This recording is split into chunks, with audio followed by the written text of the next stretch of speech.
Hey there, and welcome to In Sickness and in Health, a podcast about chronic illness, disability, medical traumas, and everyday uncomfortable healthcare experiences. My name is Cara Gale. I'm not a doctor or a medical professional. I'm just a person and a patient who really wants to talk about this stuff more. Nothing said on this show should ever be considered medical advice. If you're experiencing a medical issue, please seek qualified medical help. I know the system sucks, but I do wish you a lot of luck. Every person is different, even within disease groups, so none of my guests should ever be regarded as official representatives or spokespersons for their conditions. Please respect their very personal choices, and unless they ask for it, please don't make suggestions about treatments or lifestyle changes. Unsolicited medical advice is never not annoying. In today's episode, friend of the podcast, Abby Norman, and I got together to debrief about the Endometriosis Foundation of America conference we attended. We actually didn't wind up talking about it much, sorry, but we did cover some of it. What patients really need until there's more consensus on how to treat the condition, medical debt, menstrual stigma, bleeding on things, personal care, and living with chronic fatigue. You can hear Abby talk about her own personal experience with endometriosis in episode 16. In that episode, we talked about how difficult it can be to get diagnosed with endometriosis, having others value her fertility and the satisfaction of her male sexual partners above her own health and quality of life, and the book deal she recently signed to write about it all. Since we recorded that episode, Abby has launched a Medium publication called Ask Me About My Uterus that includes essays, interviews, and research about women's health, menstruation, endometriosis, polycystic ovarian syndrome, premenstrual dysphoric disorder, menopause, miscarriage, identity, infertility, and more. Like all menstrual health issues, endometriosis does not only affect women, but can affect anyone with a uterus or who used to have a uterus and maybe doesn't anymore, whether they identify as a woman or not. We're in the habit of talking about it as a quote-unquote women's health issue because it's an estrogen-dependent disease that involves the uterus. But as we've talked about before on the show, this is something that does not only affect women. I apologize for not having used more inclusive language in this conversation. It's a habit that I'm still working on changing. We talk about certain grooming habits in this episode, things like shaving our legs or wearing makeup, but we didn't get into how those things are perceived by the world around us, which can be tricky business for the chronically ill, especially for those with invisible illnesses. We already battle against so much disbelief and distrust when living with invisible illness, and our choices to wear makeup or not is often policed by others who believe if we're wearing makeup, we can't really be that sick. This is, of course, garbage talk, and it's complicated, and like I said, we didn't get into that aspect of it. I just wanted to point out that those decisions are personal, and looking good does not always equal feeling good. But if you're listening to this podcast, you probably already know that. As always, I've included links to learn more about some of the stuff we talk about in this episode in the show notes. Find resources and more from us at insicknesspod.com and on social media at insicknesspod. Oh, and one more thing. I was recently selected as a Clue ambassador for menstrual and reproductive health, which is exciting, although I don't quite know what it really means yet. Clue is actually a menstrual cycle tracking app that you can get for your smartphone where you can not only track your cycles, but also symptoms and other stuff that can give you insight into what things might be related to your menstrual cycle and see if you can find any patterns. Tracking my cycle with an earlier app before Clue was a thing is directly responsible for finally getting diagnosed with premenstrual dysphoric disorder. Without that data, I probably would never know that there was a connection there. So I am a big fan of tracking your cycle and paying attention to your body and getting to know your body so that if something starts to go wrong, you'll know. Because it's surprisingly easy to just ignore something that might actually be an issue, like we talk about in this episode. The other thing that is really cool about Clue is that they are using the data that is collected through the app. And I have complicated feelings about data collection, but in this application, I think it's actually really exciting and important. They're using actual data to further menstrual health research, which is super important and super far behind because it never has gotten the funding or the resources that it needs. So I am really excited about research opportunities that patients have and people have to participate in learning more about how our bodies are supposed to work and what happens when they don't work that way. So check out Clue. There are plenty of other menstrual tracking apps that I'm sure are also really great. This just happens to be the one that I use and know more about and am now somehow affiliated with, maybe. I don't know. There's also plenty of other opportunities to get involved with research to further endometriosis and menstrual health. Endometriosis-wise, I actually just got off the phone with the patient coordinator for the ROSE study, who is collecting menstrual effluent. So they're actually using Diva cups to capture your period and are studying genetic factors and just trying to figure out what the hell is going on with endometriosis, if there's a genetic link. If so, maybe what is that, so that they can maybe actually develop a test to diagnose endometriosis without exploratory surgery, because wouldn't that be great?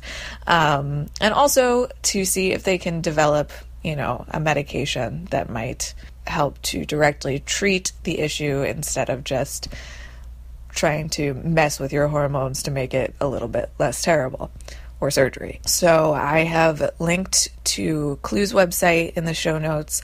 I have linked to research opportunities through the Endometriosis Foundation, including the ROSE study, which I'm super excited about. And I encourage people, whether it's endometriosis or menstrual health in general, whatever condition you might have, we don't know enough about anything. So if you can, try and participate in research. It's not always like a drug trial, which I know can be scary, or, potentially really exciting. Sometimes it's just collecting information so that we know what the hell is going on. I hope you enjoy this episode.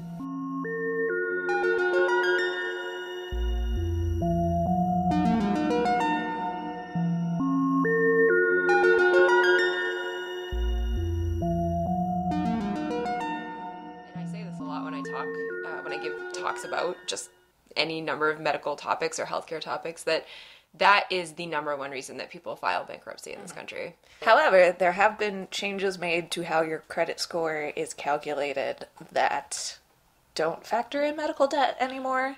Oh. I don't know. That's what I read. I don't know if that's true or not. I mean, all of my medical debt is now on credit cards. Yeah, anyway, I was going to say, that's what happened to me, is that everything got rolled over onto this credit card because I was trying to keep things from going to collections. Right. So then it becomes credit card debt, even though the source of it was medical treatment. There's about $450 that I owe for an MRI that I had at the beginning of the year. I was still on my old insurance because, it's so complicated.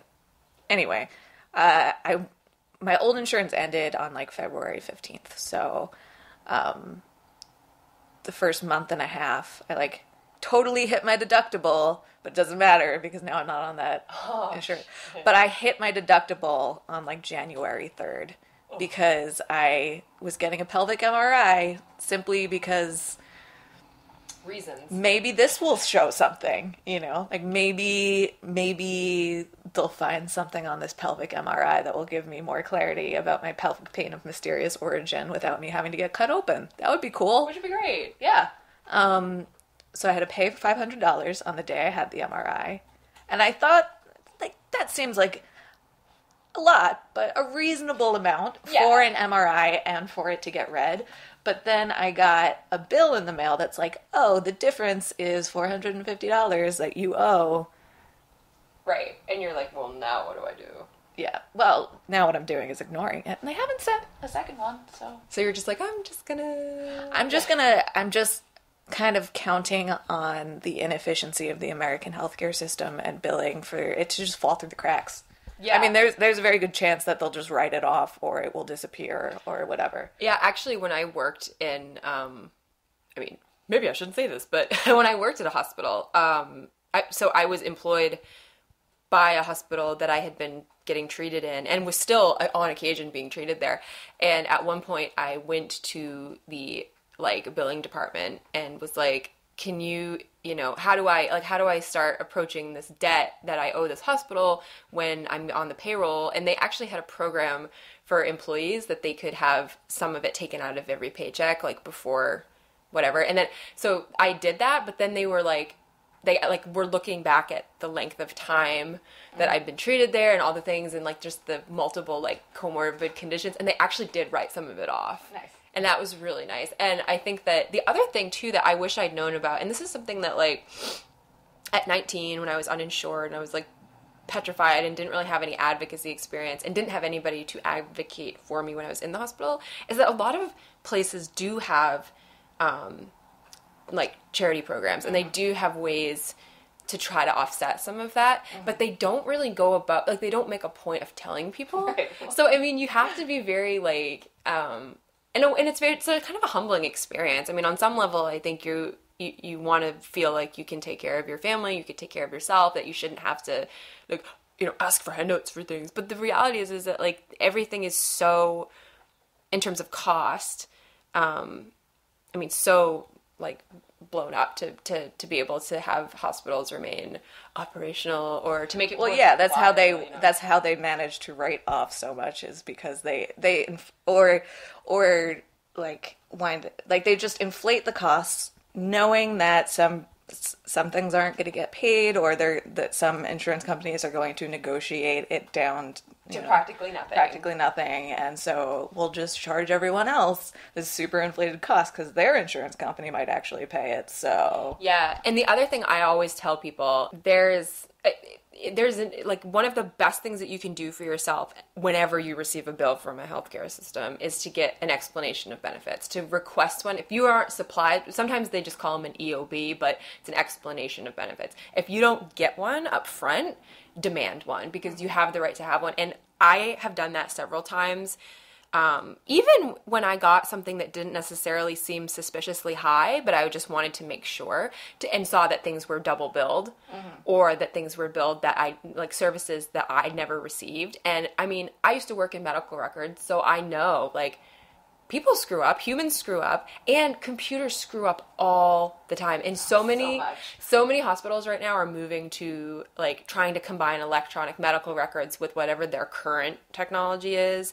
There's not a lot of standardization in that. And so people, I mean, the mistakes are prolific, you know? So you need to be able to actually look at that breakdown.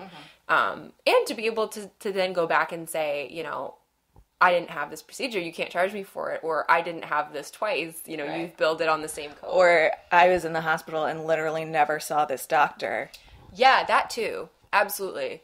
And I sometimes tell that to people and they don't have any idea that they should have ever received that paperwork. You get your bill and you think that's the end of the line. But if they haven't sent that explanation of benefits with it, or that didn't precede the bill, you have every right to have one. So I think that's and I wish somebody had told me that sooner. I only figured it out when I was working in the department that was shoveling them out, So it was that wouldn't have occurred to me. Because obviously, it's not I don't think they're necessarily trying to be dishonest. Maybe they are, but there's too much incompetence. There's just, as a person who made something of a career in the minutia of data, it's just everything just doesn't work the way it's supposed to.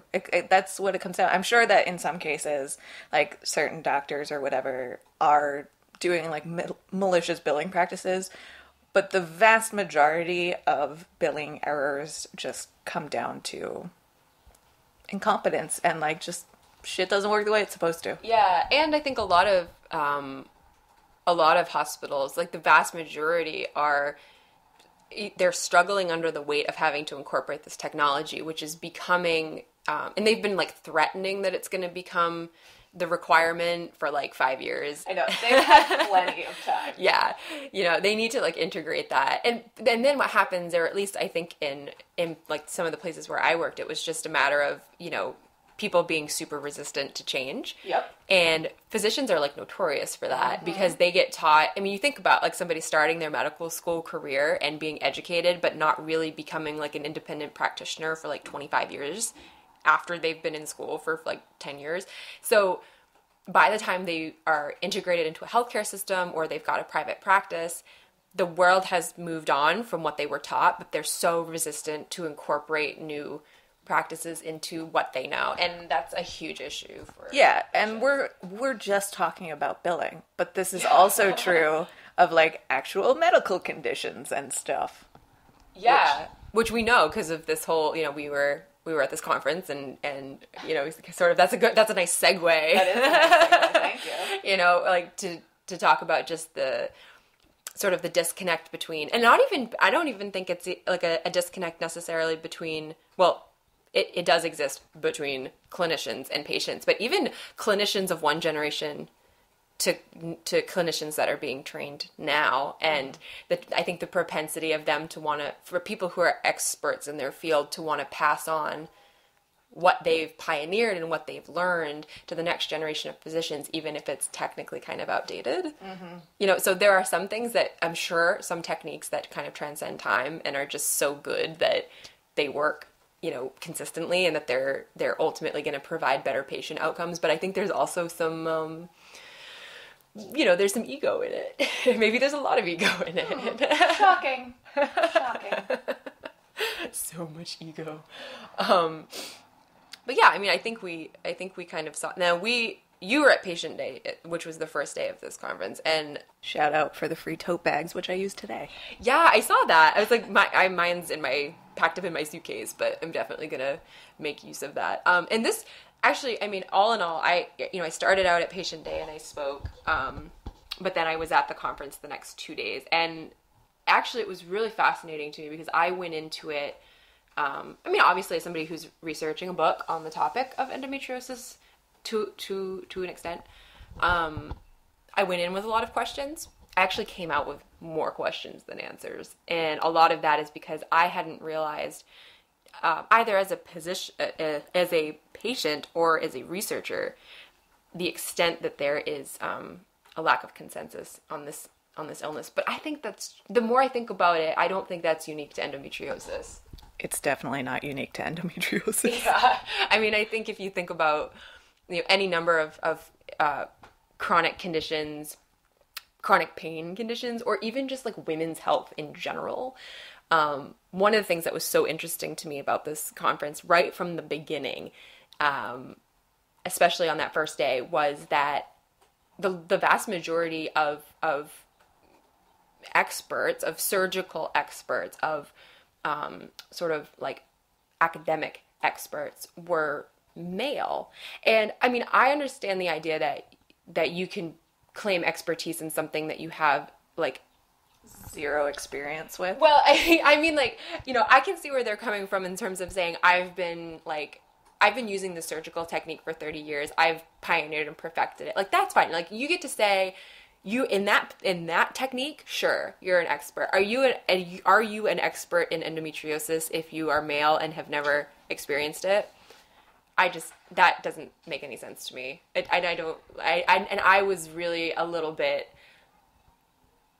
uncomfortable with it, with the assertion that that's easy. Yeah, and I have to say that as far as the patient day went, the talks that I found most interesting and that resonated the most with me were from the people who actually experienced endometriosis. Like, there was a woman, who was it that gave that great talk about painful sex? Oh my gosh, I'm gonna blank on her name. We'll do some linking with this podcast. Yeah, we'll link to people. I can go back in my notes. But yeah, I know that was a perfect like example of, you know, in a way you would think it would be like preaching to the choir because so many people in that room already knew, but there's something about that sense of validation, especially on the topic of painful sex. And there was actually, and we talked about this earlier, within the medical professionals who were there, there was a certain like disregarding of that, which I think probably comes from the fact that, you know, a lot of them feel that they are able to cure this condition. And I think that if your definition of something being cured is to just remove the disease that you see, if that's your definition, that's not a broad enough definition, because if the quality of life doesn't improve, if the pain doesn't improve, which we know that it doesn't always, and I would wager that more often than not, even with these really, really skilled excision procedures, that there are still, you know, quality of life challenges for these women to regardless of whether or not they still have those specific lesions. You know, like that's not a broad enough definition of cured. Well, I mean, I have a hard time with the word cure in general across the board. Our entire medical system and culture is so focused on finding cures for things that maybe aren't ever going to be curable. And I think a lot of times there's a lot of energy and a lot of resources that are dedicated to finding a cure for things that, like, maybe we should be focusing first. I mean, finding a cure eventually, great. Sure. Why not, if we can? But, like, in the meantime, why can't we devote resources to improving quality of life for patients, regardless of whether they are cured or not? Yeah, I think about that a lot. I mean, I think about how, and especially being at the following 2 days of this conference, which were both devoted to, like, medical professionals, researchers, surgeons, you know, presenting their work and talking about where that fits in. I was thinking about how long it takes to even get to these, like, places in terms of the research. And it's like, okay, it's great that you're doing this. I, as a patient and as an academic, are very excited that this work is being done, but you know, it doesn't actually, like, impact the quality of my life right now. And I think that there needs to be a corresponding avenue of research that's looking solely at, first of all, finding ways to better diagnose this, but also to provide treatment and management in the interim. Because some of these, you know, some of this research that's only really beginning now is not going to be complete or have anything of, you know, significant use for probably decades. And then to be able to filter down to actual practitioners and not just these very highly specialized experts. You know, most of us, even though I live in the New York City area, I can't go see those doctors because they don't take my insurance. Or, you know, there's like so many different factors, a lot of which just has to do with location and somebody at some point during the patient day said that insurance wasn't really a barrier to treatment. And I was like, I know a lot of people that would disagree with that, myself included, because, you know, I would love to see any of these experts. And if any of them hear this and you want to take me on as a pro bono case, I am here for it. But same. Like, you know, it's not really an option for me or for most other women, especially low-income women or women who are in narrow insurance networks. Yeah, absolutely. I mean, the disparity in access is a huge problem in general in the American healthcare system. I think when you add on to that, being female or being in a minority group or any group that is... And it can come in layers. Absolutely. Like, first strike, you have a uterus. Second strike, you're a person of color. Like, it layers on, and it really just only gets worse from there. Yeah, actually, one of the things I was thinking about, and I was talking to Rebecca about this. We're in her apartment right now. She's here, so I want to. For the context. Yeah, shout out to her. Was that I think that, you know, over the last 30 years or so, when people talk about endometriosis anecdotally, or they talk about it in research, they very consistently say, oh, it's like the like white middle class women's, like working women's disease. And I think that is patently false. I do not believe that endometriosis occurs more frequently in Caucasian women. I think it's just that because they have a certain, like, and not all the time, but, you know, they have a certain economic privilege. They have a social privilege to be able to be, you know, to have access to a doctor's office, to have access to a doctor who's going to then listen to them and take their experience at face value and try to make, like, you know, a diagnosis or to try to treat them in some way, and also like the language barrier. I mean, you know, for them to like categorize this as predominantly like a white woman disease, I'm like, that is absolutely doing more harm than good. I feel like that is absolutely false. And I think that one of the things that we have to think about in terms of creating, you know, a better system for diagnosing and treating this is also the education, which actually the Endometriosis Foundation has started a program, the Empower program, where they go into schools in the city and it's co-ed. It's a co-ed education.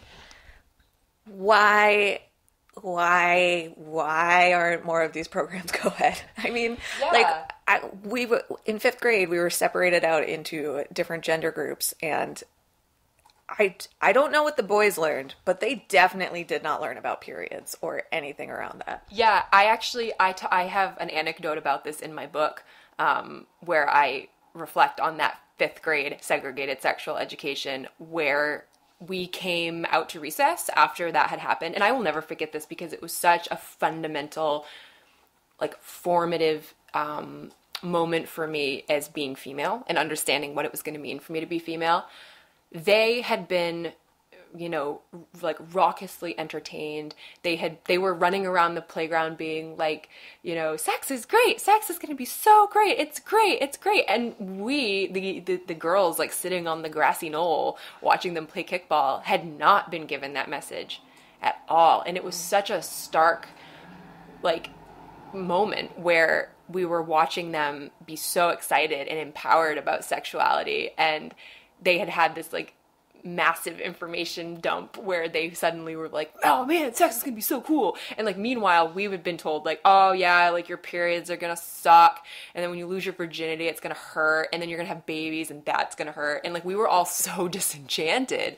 But I was thinking, you know, one of the big themes for me in terms of having these conversations in any setting, whether it be like on my blog or whatever, is trying to stop this normalization of female pain, like the cultural normalization that all of this shit is going to hurt. Because first of all, it doesn't have to. And second of all, a lot of times when it does, to the point where it's debilitating, it is definitely a sign of something being wrong. But because from that very young age, like 9, 10, and 11, we're already socializing girls to expect pain, that, I mean, like, what a disservice. Yeah. I mean, for me personally, I was already in pain by that time. I was already in pain. My headaches started when I was about 7 years old, and so did my weird foot pain that was completely inexplicable. Like, I had this very specific heel pain that I had imaged from here to Sunday, and they were like, oh, it must... Since we can't find anything, you must be making it up, or you must be manifesting this as some sort of psychological thing. And the same thing happened with the headaches. I went to pediatric neurologists and, you know, had all sorts of things tested, and then was just told that, like, this is something that you're making it happen, first of all. And second of all, there's nothing we can do for you, and you're just going to have to live with this. Yeah, I mean, that was certainly, like, my experience started a lot. Well, you know, I want to say it started a lot later because it became so acute during that, you know, that fateful, you know, day, my sophomore year of college, when everything went, like, literally went to hell, and this whole sort of part of my life started. But when I actually look back at it and I reflect on what my life was like once I started my period, I kind of start to realize how much was, like, really abnormal and unpleasant. But I didn't know that it was. And I was thinking about, you know, and I'm always very, very vocal about my menstrual history. I mean, obviously the whole ask me about my uterus thing has been like, let's all talk about our periods in really great detail. You know, I started on Thanksgiving when I was 12 and a half.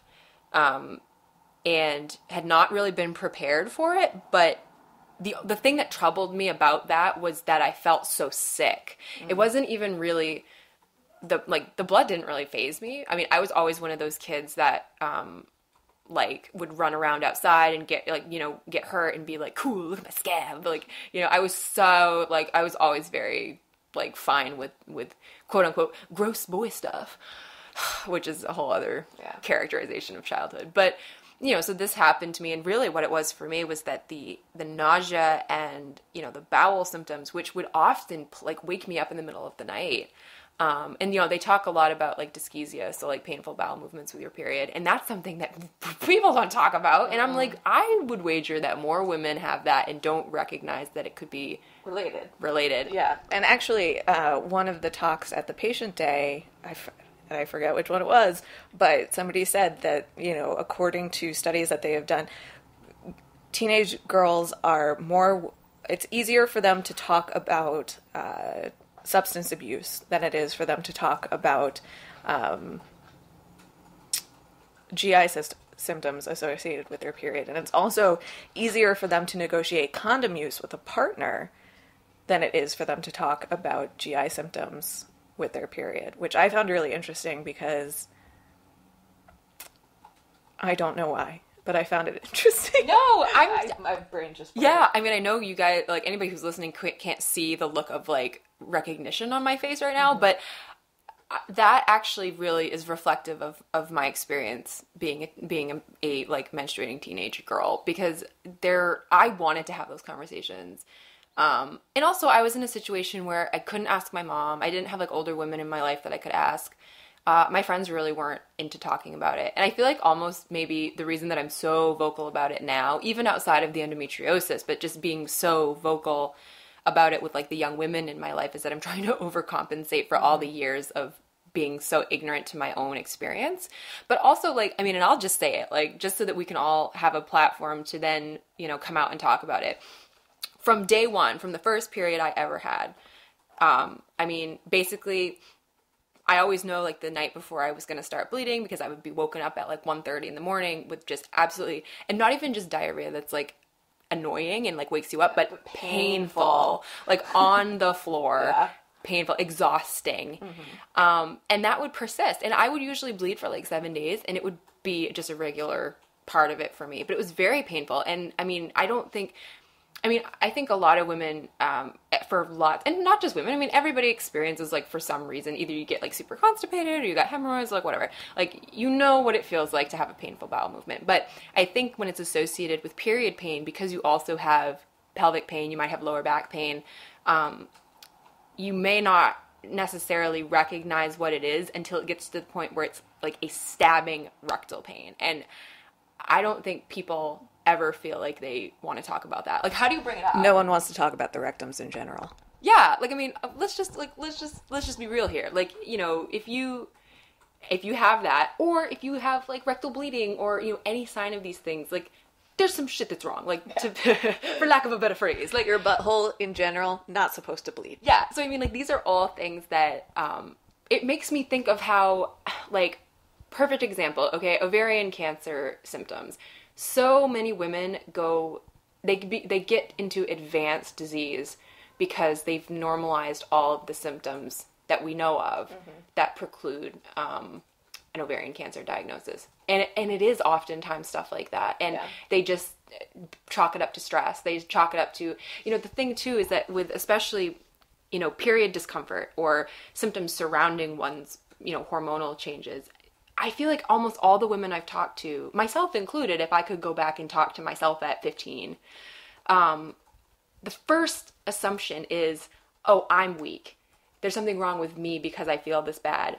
Because clearly you recognize I'm not supposed to feel this bad, but instead of saying maybe there's something physically wrong that's causing this, the first line of defense seems to be, there's something wrong with me, and it's my fault. Yeah, and it's my fault. And every other woman experiences this, but it doesn't keep them on the couch for 3 days, or they don't have to miss work. So there's an inherent weakness in me that means that this is what it's like for me. And I feel the first thing we need to do is to shift that paradigm in a major way. And I mean, I don't know how to do it, but I mean, I think at least acknowledging it and talking about it is probably the first step. And I just feel like whenever I talk to young women who are in their, you know, like teen years, and, you know, they're maybe not even having their regular periods yet because they just haven't been menstruating for very long.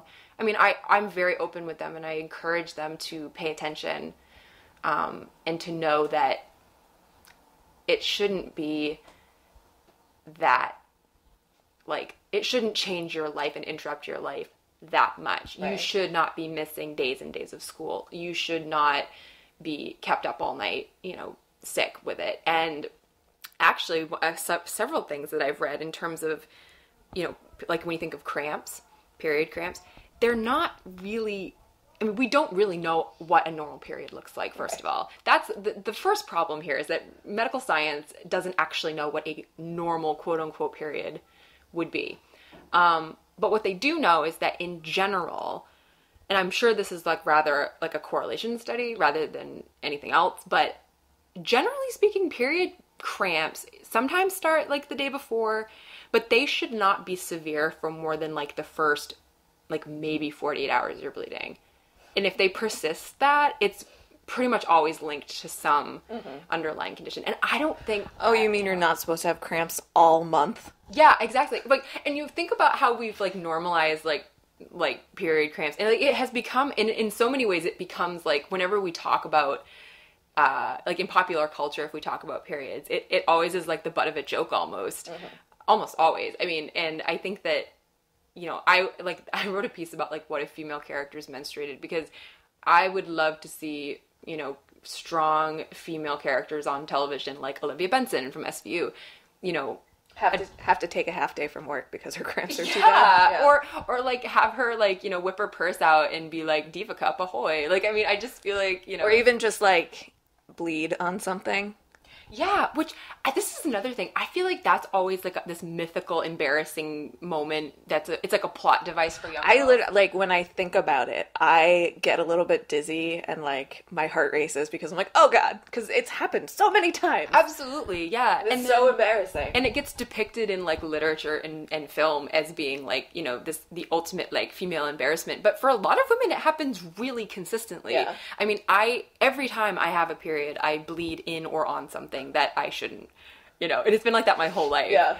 And, you know, you try to like circumvent that. Like, I mean, I've gotten to the point now where, I very often get like, I go online and order like my free samples of like Depends, because I'm just like, hey, I'm going to try anything I can. Yeah. I have to say, I've been using the Thinx period panties for 2 months now, like 2.5 months, because I had some mid-cycle bleeding, the first time that I wore them, and they're the best. Yeah. They are the best.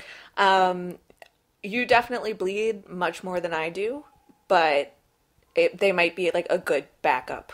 Like, to use it in conjunction with something else. They're amazing, and they make me never want to use a tampon or a pad again, and I love them so much. Right? I mean, also, I'm just thinking about like my graveyard of like period designated panties that are so beyond help. Like, I mean, it almost... Yeah, totally. I feel like it would be a great alternative to having your drawer of disposable, like basically, let's be real, basically disposable period panties. I mean, that's just like that's been part of my life. Yeah. But having like a designated pair, and I've actually heard a lot of people recently, and maybe it's just because I'm more attuned to it, or maybe people are actually just talking about like the concept of free bleeding more. Love it. Want to do it always, forever. Oh God, what's her name? I'm just not doing names today. But there is that woman that ran the London Marathon, free bleeding, and I was like, fuck yes. And everyone was so upset about it. I know. I was so shocked by how like disgusted people were. Like, I mean, I know that people, like culturally, we have this like period stigma. I'm aware of it. But I was not prepared for like the backlash that she got. Like, I was like, it didn't even involve me, and I was like offended for her. Like, I was like, really? And to hear her talk about it, she was like, I wasn't supposed to get my period, and I did, and I was training for this marathon, and they say, like, don't do anything during the marathon that you haven't done when you're training, and I hadn't worn a tampon when I was training or anything, so I just decided to let it roll. Yeah. And I'm like, yes, thank you. Totally. Forever. Keep doing that, ladies. That is, and I think, you know, I always, I'm sure a lot of doctors, are always like, oh yeah, like, physical exercise on your period will make everything better. And I'm like, Yes. okay. Like every attempt I've made to be physically active ever, regardless of being on my period, has become increasingly more difficult. Yeah. But then you think about like the stigma around like, how everybody's like, oh, you can't swim on your period and you can't do these things on your period. And like, okay, let's not only make it more difficult to do this physically, let's just make it like so that there are all these social conventions that discourage women from participating in certain activities in life. Yeah. Or like, I mean, I guess we might as well all just like go to our like secret period house for like a week and never leave. The red tent. Yeah, exactly. I'm actually reading that right now. I mean, it's like, it baffles me because this is on some level a like paradigm around menstruation that we've internalized culturally to the point where maybe we don't do that anymore, but I think we symbolically ostracize women. Well, I was talking to somebody about this at a party the other night because I'm fun. And she brought up the concept of the red tent as being, something that's very barbaric and terrible. And like, yes, it is that, women would be banished from society while menstruating. But on the other hand, in a culture where you have something like the red tent, that means that they acknowledge that women get their periods and there is a social construct around having your period, A, and B, just a big lady party. Like, who doesn't want to hang out and complain about cramps? That to me is like the best. Actually, yeah, in a way you could extrapolate this and be like, okay, so our, live tweet your period hashtag is kind of like that metaphorical. Digital red tent. Yeah, it's like our digital red tent to be in a space that is intentional and supportive. I mean, even if outside of that area is like oppressive of your menstrual nature, within it, you have the freedom to just do it and to just talk about it. And I think about how much of a woman's life is spent in that phase of her menstrual cycle, and it can be very, even now it can be very isolating. And I think we teach girls to be ashamed of it and to make sure that it doesn't impose on other people's lives. Like the whole idea that, like, I mean, even now I do this. If I'm walking, somewhere with my friend and I'm on my period, I'll be like, can you like do a booty check to make sure I'm not bleeding through? And and I think about it and I go, was I taught this to protect myself, or was I taught this to protect people around me from having to have like secondhand embarrassment about my like bloody pants? Like, and I think that we do it for other people. It's not really about us. And I just think of how many hours, that I've spent in my life feeling paranoid and freaked out that I've like bled through and you can see it, which like has literally only happened probably twice in public for me. And like I had like a long cardigan or something, like I had something to compensate for it, so it like wasn't even a big deal anyway. Hilariously, I got my period 2 days before the patient awareness day, and then I was so exhausted at the end of the day that I passed out and fell asleep for 12 hours and like woke up in a pool of blood. Yes. I was like, oh, this is appropriate. And it made me think, you tweeted a picture one day that was a still from Law and Order SVU of like a mattress with this like kind of like not that much blood. And they said, oh, a woman must have given birth here. And like, maybe I have an unrealistic expectation of how much blood there's supposed to be when you give birth. I would imagine it would be more than that. And like maybe some other weird colored fluids and stuff as well. But you tweeted that like, I don't remember what you said. I remember that. I do, yeah. And it was, I mean, you have to imagine this it was maybe the diameter of a dinner plate in terms of blood. And I can assure you that giving birth involves a lot more blood than that, first of all. But I was like, SVU, come on. Like, I bleed more on my sheets just having a period than I do. Like, so there, like, that blood level is totally inaccurate for what you're trying to portray. And actually, I don't even remember at the end of the episode if they did determine it was a birth. I think it was. And then I was like, man, that's even worse. Like, it would have been better if it turned out to be, like, a stab wound. Right. And you were like, okay, that I can believe. But, I mean, I think a lot of women would see that and just kind of laugh at the inaccuracy of it because... I mean, I know I bleed a hell of a lot more than that just on my period. And, I was just thinking, we were talking about about, menstruation being visible in society. And isn't it funny that we have culturally stigmatized it, but in the course of human history, visibly fertile women were like the point of women. You know what I mean? Yeah. If you had wide hips, if you had like lactating breasts, if you had and we've immortalized that figure in art. Like I was in the Met the other day, and now given I was mostly there to look at pictures of women and dogs. It's really what I was there for. And I took pictures of Which is, I mean, why else would you go to an art museum? Yeah, I mean, that's what I'm always there for. I'm show me them paintings, where's my Rembrandt? Of women and dog. But I was thinking about how, you look at how women are portrayed that way and how they're immortalized in sculpture or paintings, as having that sort of fertile body, which, I mean, we could get into a whole nother podcast about body image issues and the whole idea of the feminine physique as opposed to the mystique. And I just think it's so fascinating that when you think about it from an evolutionary standpoint, wouldn't we want to show other people that we are menstruating, because then it's evolutionarily look how fertile I am, come impregnate me with your sperm. From an evolutionary standpoint, it doesn't make sense for us to stigmatize it. Maybe. I'm not sure because there's a hygiene component in there somewhere. True. That comes from, we didn't always have running water, and we didn't always have, in a lot of bathrooms, we still don't have some place to stick a bloody tampon, you know? So there is, a very real hygiene component there, but even still, we've gotten, fertility and attraction, the wires on that are so crossed and, almost, turned upside down at this point, to the fact that women think that it's plenty of men do expect that they're not going to have any body hair.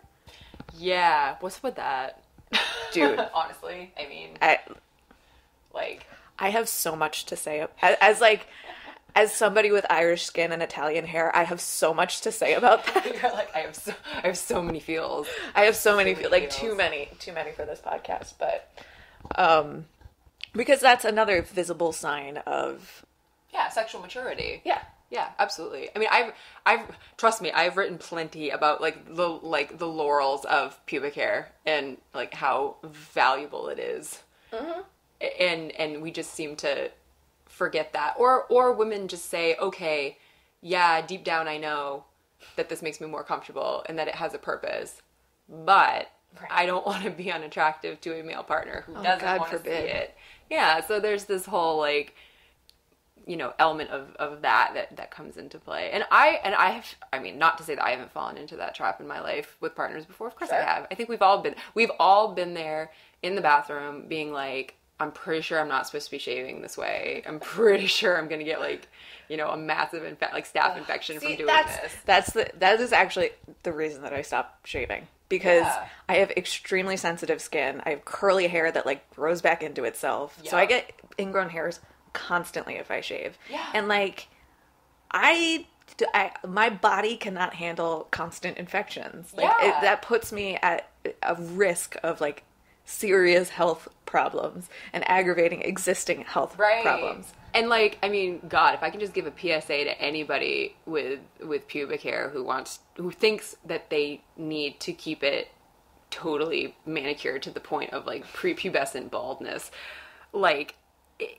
the ability, even for somebody who's healthy, if you're immunocompromised, sure as fuck don't be doing it. If you're not, even if you're a relatively healthy person, it's the perfect breeding ground for staph infections, because it's and sexually transmitted infections. Yeah, certainly the obvious of genital touching and infections that you get that way. Except for crabs. Yeah. So okay, so maybe you're not gonna get that, but so there's one.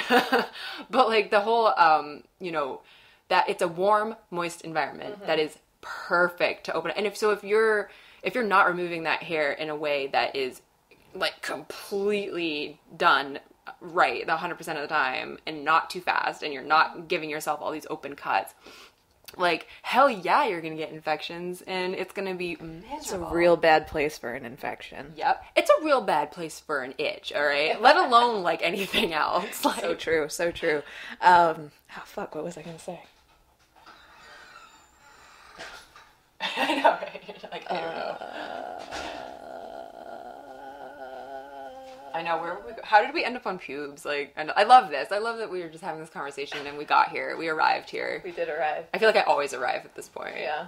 Well, I'd like to talk about things that women are taught that I feel like are not true. Like, well, actually, just talking about the whole idea of, like, hygiene as it relates to menstruation. I just remembered what I was going to say, which is how many fucking hours of your life have you wasted with your leg behind your head trying to, like, shave some strange place? Yes, absolutely. And also, like, that has become, and I mean, part of the reason why I just completely gave up on it was the limitations of my body when I got sick, and I started to have, like, pelvic adhesions or internal scarring that made my ability to move my body in even basic ways very limited. And it finally got to the point where I was like, I can't do this anymore. Like, look, I struggle enough. Like, when I had shingles, like, that whole time I had shingles, there was no shaving of anything. Certainly not underarms.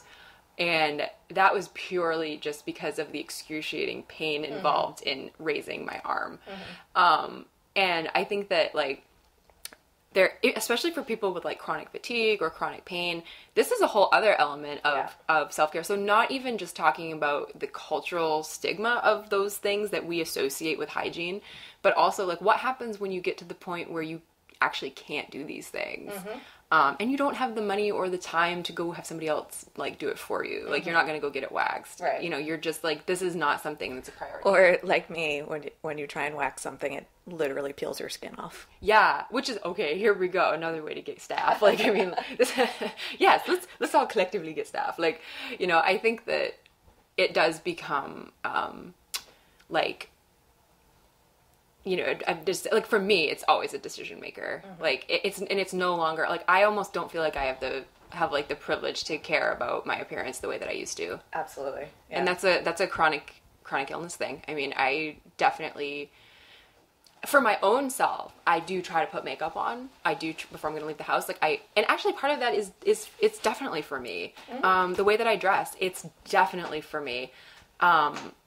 But it's nowhere near with the fervor that it was when I wasn't sick. Yeah. You know? And, like, listen, you want to shave your pubes, you want to get waxed, whatever, do your thing.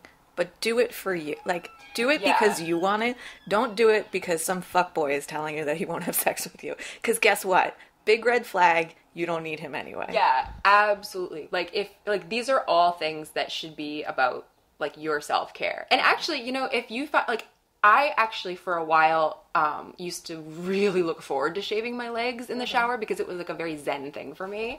I've never looked forward to shaving my legs. It's, like, the worst thing in the world. Right? Well, this was many moons ago. Yeah. But I mean, like, if if it's something that becomes part of your self-care routine that you really, like, do for you, then, like, awesome. Like, I'm so here for like, women doing their thing for their own self-care or for their own empowerment. I mean, that's why I actually really do like to put makeup on. And sometimes even, like, I make decisions around, you know, having my energy be used for that because I like doing it and it makes me feel good. But, you know, other days I don't. Like, today I'm not because I'm going to get on an airplane and, like, it's going to be nighttime. Nobody's going to see me anyway.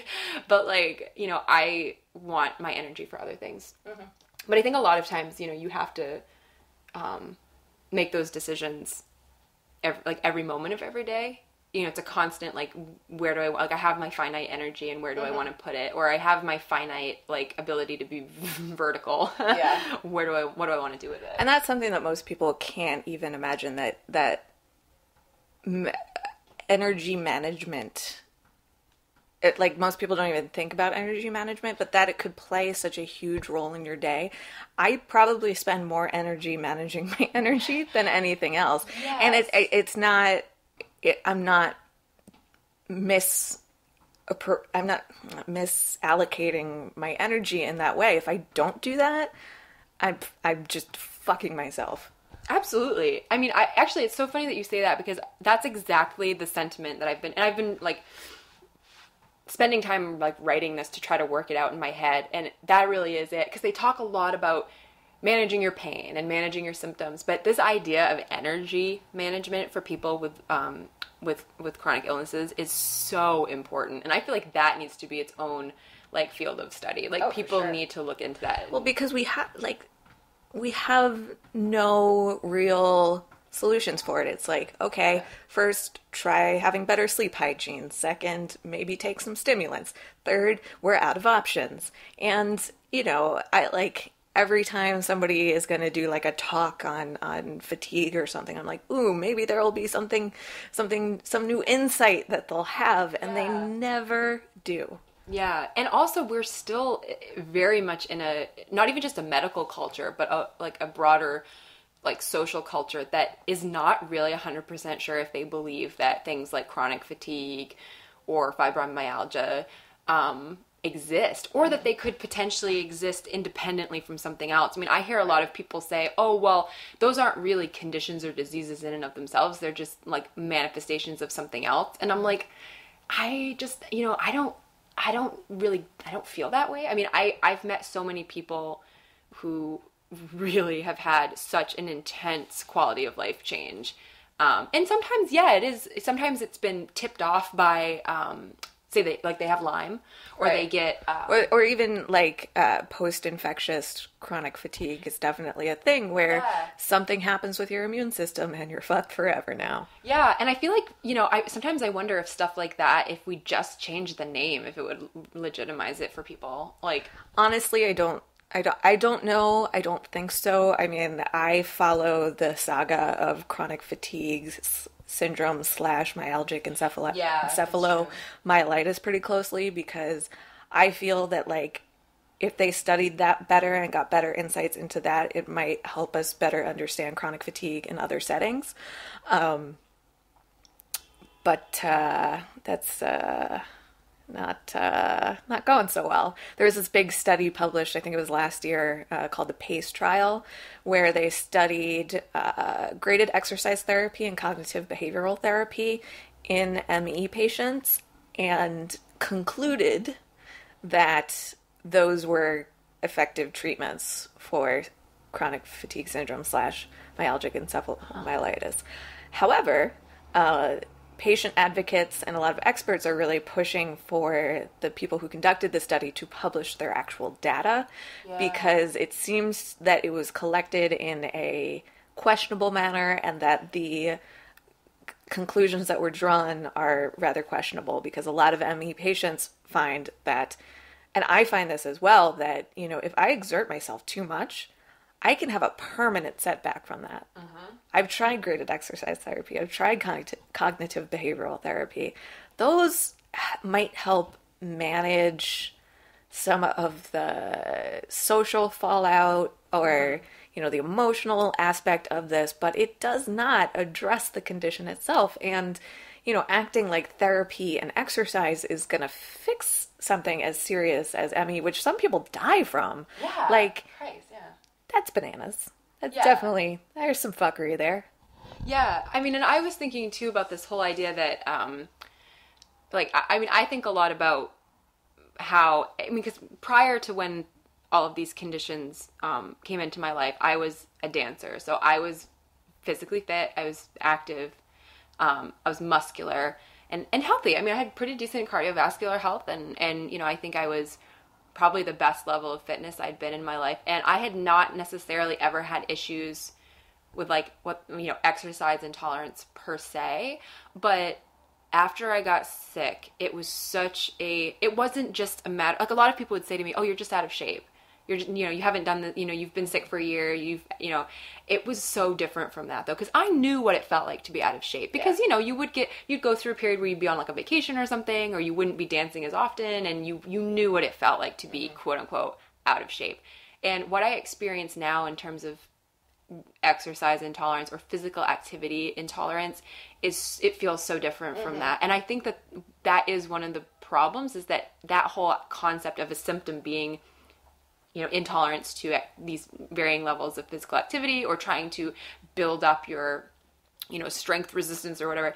I mean, I think a lot of times it is passed off as being that, oh, well, if somebody's been bedridden for a long time, or, they're just out of shape. We just need to build them up. Or, my favorite, they're just lazy. Did you read that piece that Esme Wang published yesterday? She wrote about... I retweeted it. I'm going to save it for the plane, but yes. It's really great, and it really articulated so much of like, the daily battle that I have of, like, is this fatigue, this gut-wrenching, severely disabling fatigue and brain fog, is this real, or am I just lazy? Which, after, I've definitely experienced it for about 20 years, but it's been especially bad since 2008, and then in 2013, after that procedure, got, worse than ever before, and has never gotten better. Like, is this... I'm still struggling. Am I just lazy? And, like, objectively, intellectually, fucking no, that's ridiculous. That is absurd. I try so hard, and if I don't... I have hurt myself by trying to push myself and be somebody that I'm not and have energy that I don't. We were talking before about me attempting to use stimulants to function like a normal person. Yep. Day 4, I am immobile. I cannot move because my body is awake but has no energy left. Absolutely. Yeah, because it's a trick. Yeah. You get tricked into, like, oh, I'm just a normal person. I can do normal person things. And then you do normal person things and fuck you forever. Yeah, and one of my biggest struggles in my day-to-day life is just keeping house, doing dishes, doing laundry, making my bed, doing anything that requires... Making your bed? I know. What? Like, that is... Fuck that, yeah. Like, not even on my radar is something that, like, I would ever do. I had to have my boyfriend help me, like, put on a fitted sheet the other day, which it turns out, if you have somebody help you, it takes, like, 45 minutes less. Yeah. Right? Oh my god. And here I am living alone. My dog doesn't have thumbs, so she can't help me. Not that I even feel like having thumbs helps anybody with a fitted sheet, because that shit is... We need a better technology, you know? For sure. We got iPhone 6S's, but we don't have... Put a man on the moon. Yeah, we put a man on the moon, but we can't make a fitted sheet that isn't complicated. I know there's some people out there right now who are like, fitted sheets are not complicated, but they are. Trust me, that is just true to life. But, and I've been doing this for so many years now that unless I stop to try to explain it to somebody, it's integrated into what my life is like now.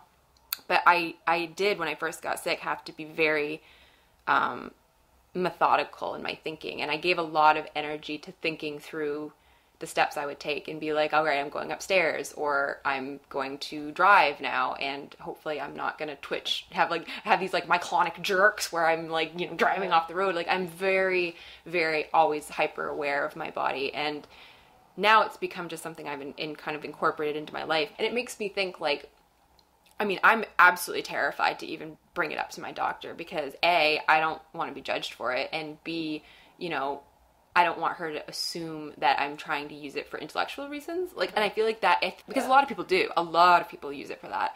Mm-hmm. And, maybe they should or maybe they shouldn't. I don't know. I'm of the belief that any pharmaceutical absolutely behaves differently in each individual, and you can't make blanket statements about its effectiveness for one person, but I was so, I admit I was afraid of the stigma involved in that. And I think also deep down, I am afraid of drugs like amphetamines, where I potentially would develop a tolerance and not be able to, be satisfied to just exist like a normal person again. Because the thing is that before I got sick, I was definitely, I guess what you would call type A, very high achiever. Like, I was constantly competing with myself.